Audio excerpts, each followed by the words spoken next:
What's up guys, Sammy KSD here. Did you receive an Amazon Echo or a Google Home as a gift this holiday season? Or you may have bought it for yourself. After you've discovered all of the cool things that it can do, you can kind of try to have a conversation with it, and that's been fun, right?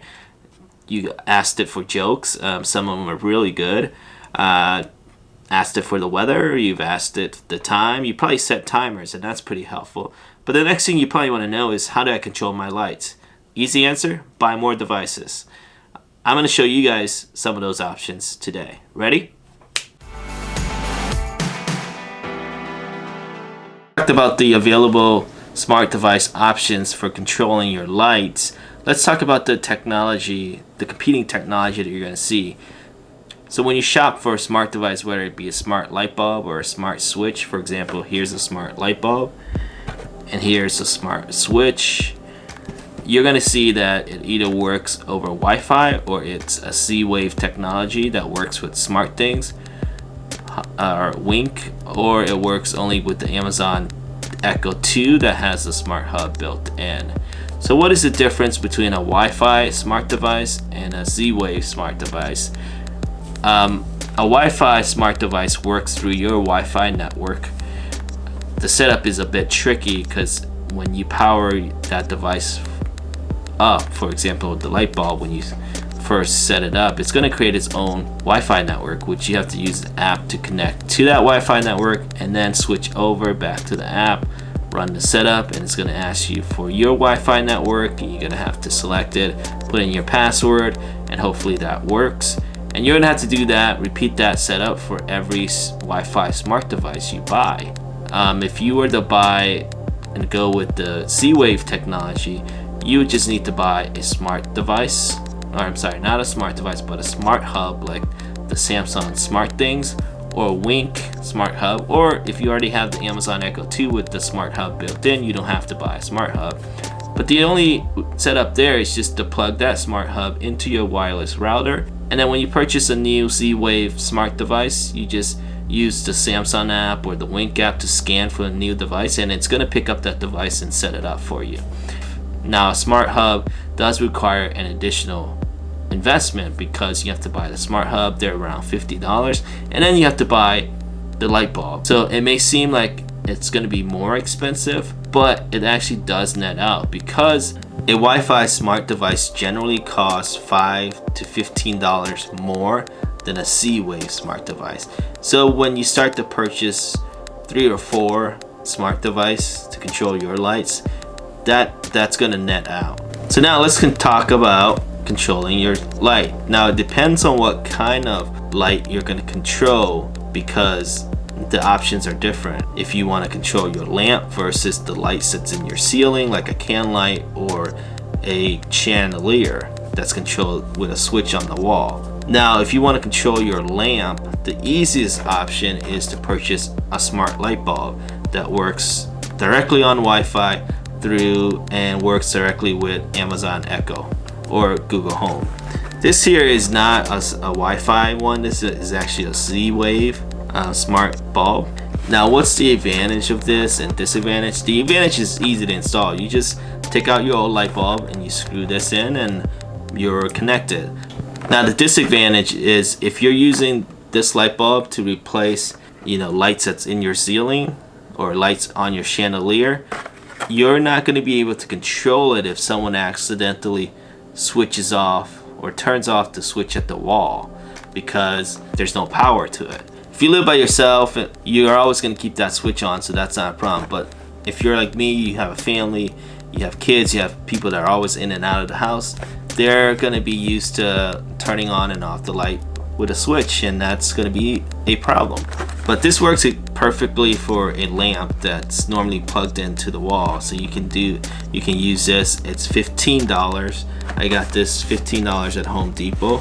Now the other option is if you don't want to replace your light bulb, or if you have a special type of light bulb that you can't find a smart bulb for, the other option is something like this, a smart outlet. This is one that just plugs into your existing outlets and turn it into a smart outlet.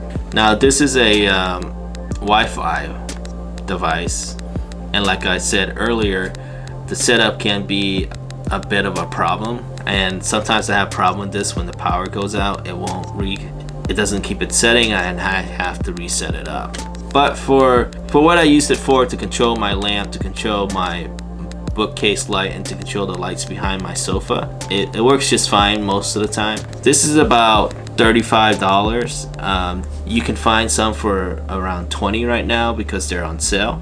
So those are kind of the two options you have to control a light from a lamp that's plugged into your outlet. The other, kind of light you could use here is a Philip Hughes. You might want to go with this. This is just a standard white bulb because it's a starter kit, but they do make different color bulbs that can change mood, and there's some pretty cool things you can do with the Hue. So that might be an option for you if you want to control the ambient of your room, the ambient lighting of the room. For example, when you're watching a movie and you want to keep the light on, you want to dim it, you want to change the color to blue or purple.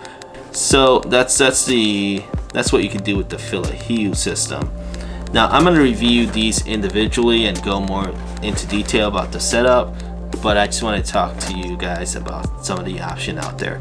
This Hue starter kit is $60. I got this at Home Depot. It goes for about $60. You can probably find them for less right now during the holiday season, maybe for around $50 or even $40. So it's a good option to start with. Now let's say you want to control lights in your ceiling, whether that's can lights or whether they're chandelier lights. You're gonna need something like this. This is a smart switch. This is actually a Z-Wave compatible smart switch, so you're gonna need to get a smart hub like Samsung Smart Things or the Wink Smart Hub. But again, like I mentioned, the advantage to this over a Wi-Fi smart switch is the setup. So you do need to do some electrical work here. Let me show you. You actually have to replace your switch in the wall. You're gonna need to do your electrical work or hire an electrician to install this. But I'm actually gonna show you guys how to install this in a later video, so be on the lookout for that. The other option is for you to buy individual light bulbs. So for example, if you have can lights, like for example, I have 4 or 6 of them in my master bedroom, I could have bought 6 of these lights or 6 of the flood style smart lights and put that in the room and wouldn't have to do electrical work. But again, the disadvantage to that is you're gonna be paying about $15 a light bulb.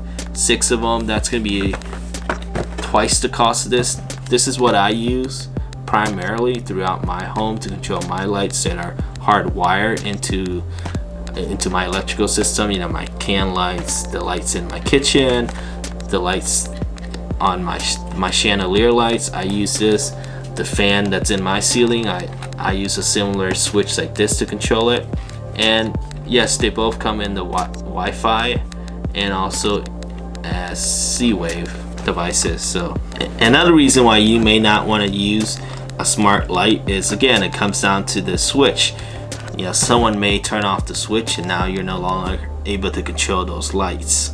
Alright guys, thanks for watching. I hope the information I provided today was helpful for you to determine route you're going to take to control your lights in your home. If you did find this helpful, hit the like button down below. It does make a difference.